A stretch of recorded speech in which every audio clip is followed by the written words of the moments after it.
we can get that answered. So again, my name is Mitchell, and I am the Director of Marketing. I'm really bummed I won't see any of you at ESX this year, or ISC West being postponed. Thought we'd have a couple webinars so that y'all can join and tune in and be able to serve some of your customers remotely in these strange times. But I'll go ahead and get it kicked off. So today we're going to talk about using remote diagnostics for the TG-1 Express. And I'd like to introduce Kyle. Kyle is our product specialist on Telguard.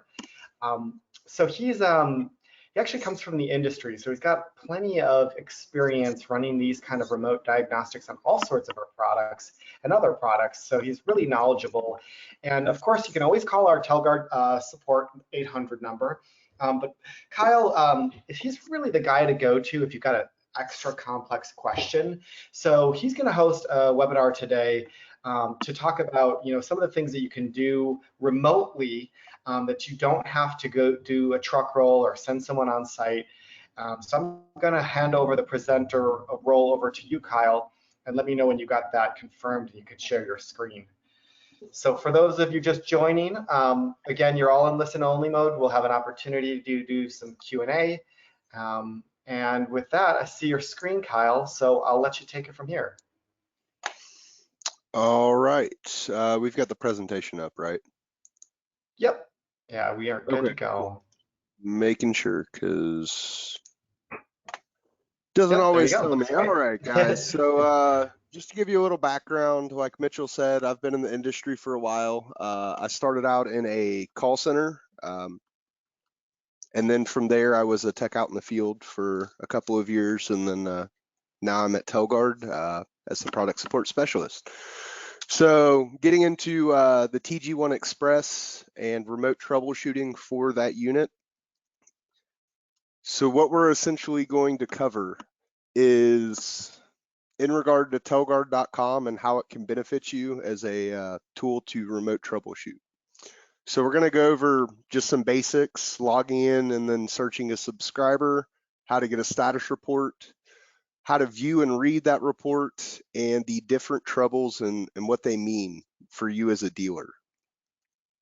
So jumping right in, we start off with, and I'm sure a lot of you guys use our website already. For those of you that don't, this is our site in the video here that you're seeing. This is the login screen. You would use your username and password. If you're currently not set up with a username and password, it depends on how you're set up with Telguard. Either your central station or your office would have access to add you as a user so that you could take advantage of these benefits. But after you log in to search a subscriber, you'd be on your dealer profile, you would go to the subscriber section. In this example, I enter the serial number. We also have the capability though of entering the subscriber number if you have that instead, or the subscriber name within that search field. We do also have advanced search options if you do need to search by area code, or you want to do a more general search for types of units. But as far as the standard search, the video, as you saw, I put in the serial number, I clicked on the magnifying glass, and then now I'm on the subscriber profile. So from the subscriber profile, you can access anything and everything that has to do with that specific subscriber. So going into the next stage of it is getting a status report and how to go about doing that. So before I even play the video, you're probably wondering, when am I going to go and get a status report? Well, if the customer calls in complaining in regards to any keypad troubles, it would be a good idea to go ahead and get a status report. That's usually when you call into tech support, the first thing we do. So what you would do is you obviously are already on the subscriber profile. So you would select to go to the device details tab. After you're on that tab, you're going to see 5 options: self-test, status, deactivate, 6 options: detach, replace, and restart. So we're going to go to the status tab in order to get a status report. And then on the far right-hand side, you have the option to select Get Status. It then gives you a prompt. You select OK, and then you'll see a 4-minute timer start. So this 4-minute timer is just a window of time in which we're trying to connect to the unit. As you can see in the example, we successfully connected, so we got a prompt indicating as such. If we did not connect to the unit, our 4-minute window would expire and it would tell us that it was unsuccessful. In that circumstance, we'll get to that later in the presentation, but essentially, if you can't connect to the unit, you have a couple of choices available as far as how to proceed. Now, as far as viewing a report, so you'll notice with these videos, they're step-by-step. We first did a login and a subscriber search. We then got a status report, and then now we're going to go over viewing the status report. So after I get that successful prompt and I acknowledge it, it's going to repopulate me back to the status screen as it was before I selected Get Status. But at this time, it's going to show me the new status report as well as the one that was existing. So what I would do at this point, once I'm here and it's loaded my new reports, I would go to the creation date, which is all the way to the far left. It's highlighted in blue. It's going to be the date and the time. So it's important to pay attention to the date and time because you want to reference a status report that's going to line up with when you saw the trouble. If you don't have one that lines up, you can get a new report. But essentially within the report, it's going to tell you when the report was created, why the report was given. So this is a status report. If we would have got a self-test, it would have said self-test. And then it's always going to give us our signal strength at that moment. So currently this unit, at least at the time of the video being produced, was at 1.5 bars. And you can see the signal strength is indicated in red. You can see a previous status report at 2 bars, it's in yellow. If I had one in 3 or more bars of signal strength, it would be in green. We use that as an indication to tell you, okay, red means you're below the threshold that we recommend as the minimum. Yellow indication would be we're within our threshold, you can proceed with installing the unit. And green would mean that you're good to go. Your signal strength is optimal and you should have no problems. Now, as far as breaking down the status report a little bit more so that you can understand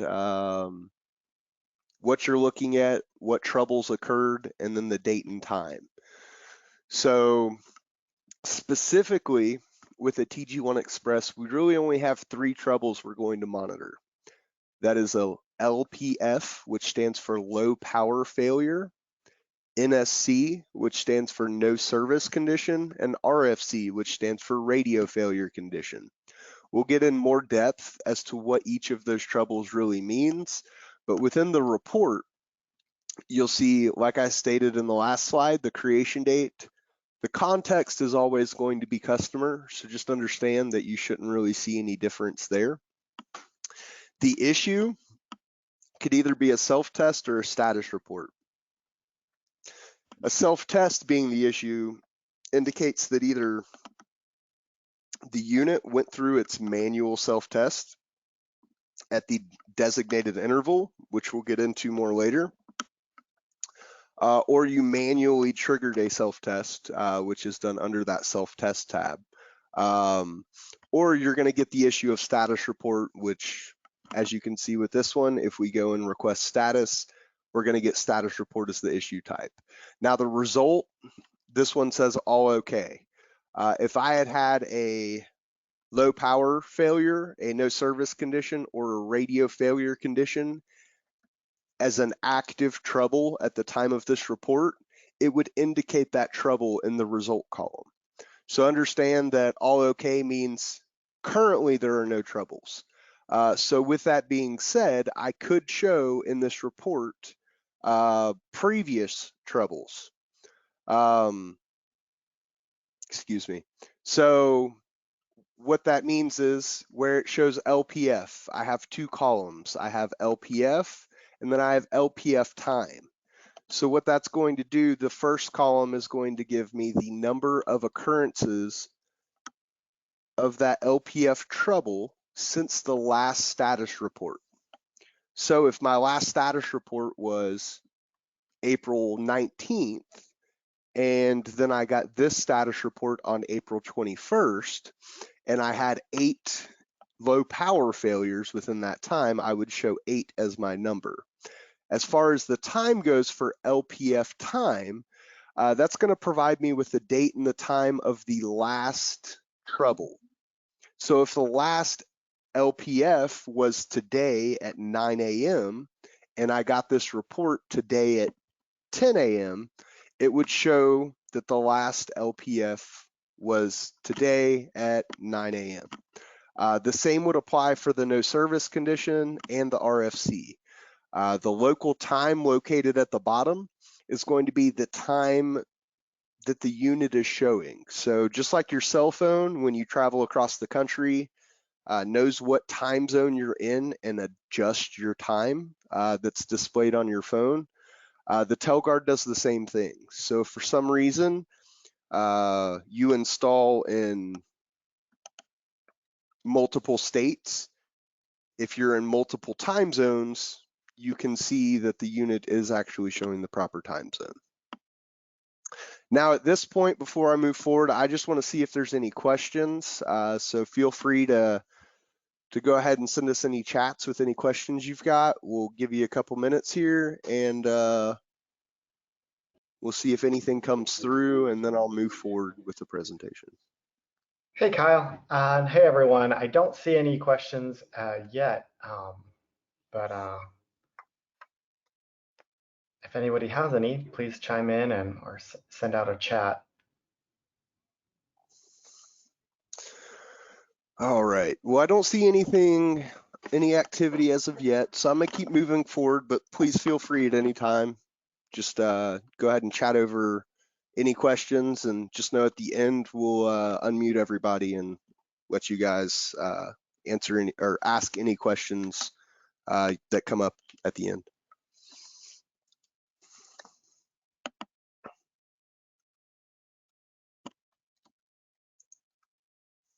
All right, so Telguard troubles defined. So I'm really just defining 2 of the main troubles on a TG-1 Express. So I included no service condition. This is when the Telguard's unable to connect to the cellular network. It's not getting service, just like your cell phone. So kind of think of in that context when it comes to being able to connect to the cellular network. And then an RFC, which is a radio communications failure condition. This is when the Telguard's unable to transmit, even though there is an acceptable connection to the central station, or I'm sorry, to the cellular network. And then the third trouble that's not listed here, it's kind of self-explanatory, is LPF, low power failure. Our TG-1 Express works off of DC power. We expect 12 volts. We can work with 9 volts minimum of DC power. So as long as your panel is up and running properly and providing the voltage it should be, LPF really shouldn't come into play. And if it does, it's either going to be the connection, the hardwire between the panel and the Telguard, or it's going to be the panel, the key bus starting to go out where it's not providing the proper voltage. Now getting into further detail. So a no service condition on a TG-1 Express. So when a no service condition happens, the unit's losing connectivity to the network, like we said. The way you would proceed with troubleshooting this, if you see a no service condition pop up in a status report, is to get a status report from the unit and monitor the unit and see if it happens again until you deem necessary. So within this case, obviously, if you can connect to the unit, you make the judgment at that point if you feel it is necessary to move forward with sending a tech to the site. But in all reality, if the unit is responding to a status report at that time, it is connected, it is going to transmit signals. This will cause the panel to send telco faults and restorals when the trouble occurs and restores.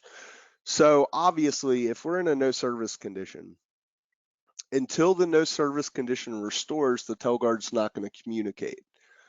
So you're going to receive the faults and the restores to central station at the same time, because the original fault doesn't get forwarded through until the unit restores connectivity. So understand that you're going to see those trouble signals come in consecutively every time. And if you've had no service conditions and you cannot get a status report from the unit, at that point you have a couple of options moving forward. When it pertains to remote troubleshooting, the best option would be to contact our tech support. If you can't connect to it, there are some things that we can do in the back end that we could possibly get the network to jumpstart the unit and get it to reconnect. So calling our tech support before a roll will actually, before a truck roll, will actually potentially save you a little bit of time. Now, a radio failure condition on a TG-1 Express. So a radio failure condition is when the unit has adequate signal strength, but is not able to successfully communicate. So there are a couple different things that can cause this. The most common cause for an RFC with the TG-1 Express is typically an issue with the handshake or the kiss-off between the panel and the Telguard unit. So what this means is either the format that the Telguard thinks that the panel is communicating in and the panel's format that is selected are not existing in a way that they're not working together. So maybe we think the panel's sending SIA, but it's sending contact ID. So we're giving that handshake and kiss off, but the panel never recognizes it, so it never proceeds with sending signals. That's a little more on the technical side. So some of the people in the office, that still might not quite make sense, but the handshake and the kiss off are the tones that give the panel or the Telguard acknowledgement before they send the data string through. And then RFC can also be caused by local interference. So this is a tough one to judge and to really try to figure out what's going on. But if the Telguard is getting RFCs regularly, but is able to communicate fine when you have a tech on site or is still sending signals through on a semi-regular basis, at that point we start to have to question, is it something between the panel and the Telguard, or is it something interfering with the Telguard? So just to give a brief breakdown as far as what can cause local interference, a Faraday cage. Now, to some, that terminology doesn't make a whole lot of sense, but essentially think of a Faraday cage as a metal box. It is something that's intended to keep RF transmission from entering or leaving that metal box. So in that circumstance, if maybe you're in a stucco house, for example, the whole house is covered in screening that helps hold the stucco, that could create interference. Wi-Fi router being directly above or right next to your TG-1 Express could cause interference. Things of that nature we've also seen, and it's few and far between, but baby monitors. If the Telguard's directly between two baby monitors that are 10 feet apart, it might cause interference. So that's the different causes of RFC. It will also cause the panel to report telco faults, so there will be a local annunciation.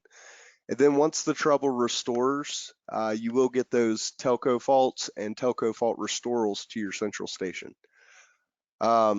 So when the RFC happens, and we recognize an RFC as the Telguard unit, we drop all voltage and all dial tone to the panel. So we no longer are providing that dial tone or that 30 volts to your tip and ring. So when that when that happens, the panel then sees the telco fault, just to link everything together. So I'm just going to stop again real brief. Are there any questions? You can just, again, go in the chat and ask there, or you can wait till the end of our session and we will open up the lines. I don't see any questions, but I found that really interesting. Baby monitors can really throw it off, huh? They can, surprisingly. And I didn't realize it at the time, but after I started working at Telguard, I realized in the field why I had some issues with a couple of Telguard installs, and that actually was one of them. So,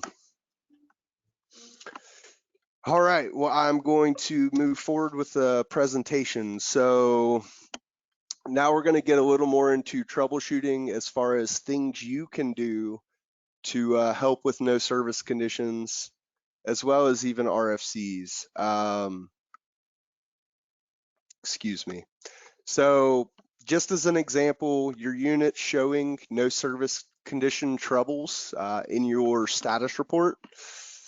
So you can reference the time the trouble occurred versus the time you received any Telguard trouble alarms. So if you have your STC relay connected and you have it connected to a output on your panel, what happens is when we go into either a low power failure, RFC, or NSC, we will then trip the relay. It'll trigger the zone on the panel or the output, depending on how you decide to set it up. And then that will trigger the Telguard to communicate, because the panel will then send a signal. So what happens is you would then go in your status report, you would look at the event, and you would get your time and your date within the status report, like we talked about earlier, to see when the trouble occurred. And then you can go into your history with your central station, and you can see when the Telguard trouble was received. And that'll kind of give you an indication as to how long the unit was offline. And then you could go in and extend the no service condition, or NSC, delay if the device is connecting within a time you deem reasonable. Sorry, I'm getting tongue-tied here today. So our default setting for no service, as an example, which you can see here in our screen, is set to 60 seconds. That asterisk at the end indicates that's our default setting. We do have circumstances, because things are a little more lenient at times with residential, at least that's my understanding with some of the techs I've conversed with in recent times. You can sometimes extend that delay. Maybe 60 seconds isn't doing it for you, because occasionally the unit's offline for maybe a minute and 10 seconds. So you can extend that delay to 3 minutes. It would then have your customer not think that there's constant issues, and save you the hassle, the phone calls that could possibly come with that. And it helps if you have a unit in a place where you've tried adding extended antennas, trying both AT&T and Verizon, and you're just not getting terrific signals. So you might be just on the bottom end of what we deem an adequate signal strength, but the unit is occasionally falling offline. When that occurs, you can extend this delay, and it'll resolve that issue in regards to how often it reports. So that is one of the workarounds you can do for something such as a no service condition. You can also adjust the number of attempts before we create an RFC. Now, if your RFC is based off of interference, Unfortunately, there's no delay we can add for that. But as you can also see, if you look here, you can adjust your relay 1 and relay 2 to which troubles they send through. Relay 1's normally open, relay 2 is normally closed, just to put it out there for anyone that understands more on the technical side of things. Hey, Kyle, we had something come up from the chat module here. Back to that interference, can a cell booster also cause interference problems? Cool, thanks. All right, cool. So I'm going to move on to the next slide here. We're going to get into self-test. So a self-test can validate connectivity to the network in real time. It also validates a connection between the Telguard and our TCC as well. So I'll elaborate. I'll go through the bullet points first here, and then I'll elaborate. We can send default test event codes or custom event codes. The interval can be daily, weekly, or monthly. You can also customize the time of the test. So going back up to the top, so the way we can validate connectivity to the network in real time, the unit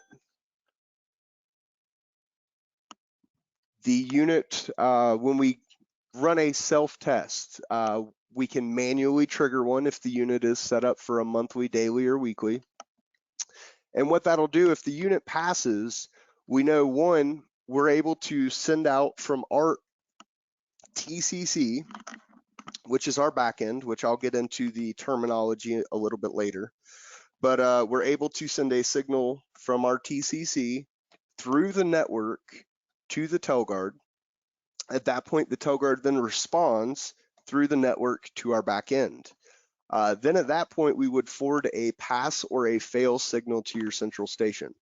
So it validates the connectivity to the network in that regard, being if it responds. It'll also validate the connection between us and your central station, because we will forward the signal through to your central station of a passed or a failed test. So a self-test can validate both the connectivity to the network and the communication to central station. We can send the default test event codes, which every format has default codes for the test. If your central station uses some type of special code or something that differentiates it from a typical test, you can edit the codes to match whatever they would like to use. So we do give you that as an option. We allow for daily, weekly, or monthly self-test. So obviously, daily is every day, weekly or monthly, depending on the variable you set it to. If you do monthly, it'll be the same calendar day of every month at the same time. You can also customize the time of the test. So when you set up the test, you set the codes, you can set the frequency to daily, weekly, or monthly, and then you can set the time. You can set to do daytime or nighttime, and you can set the actual time that you would like. So if you want to do it at 11:30 every night for all your units, technically you can set it to 11:30 p.m. every night.